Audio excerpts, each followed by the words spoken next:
আমি জানি না এখানে বিজ্ঞ সরকারি দলের সম্মানিত সদস্যবৃন্দ যারা আছেন তারা হয়তো সবাই অর্থনীতির ছাত্র এবং খুবই স্মার্ট, খুবই ট্যালেন্টেড স্টুডেন্ট ছিলেন, যার কারণে কাগজ দেখা মাত্র ভিতরে কি আছে তারা হয়তো এটা বুঝে ফেলেছেন। যেহেতু দুর্বল ছাত্র, এই জন্য কিছুই বুঝতে পারি নাই। এখন উপরে হাত তুলবো না নিচে নামাবো এটাও বুঝতে পারি। অনুরোধ করেছিলাম দুটো জিনিস। একটা হলো 133টা অধ্যাদেশের সবগুলা এখানে আসবে। 2 নম্বর ছিল যে এমনিতে 3 দিন আগে আমাদেরকে ডকুমেন্টস গুলা দেওয়ার কথা।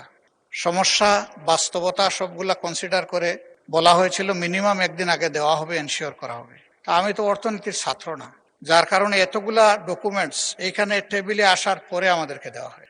একদিকে সংসদ চলছে, আরেকদিকে ডকুমেন্ট গুলো এখানে রেখে দেওয়া হয়েছে।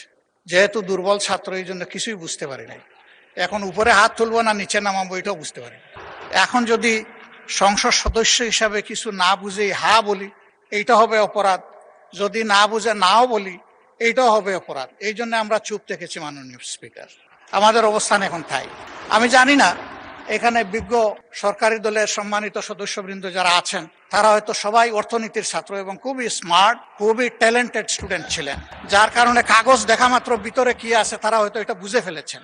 আমরা বুঝতে পারি নাই মাননীয় স্পিকার, এটা আমাদের অক্ষমতা। এখন আমরা কি করব, আমাদেরকে একটু পরামর্শ দিন।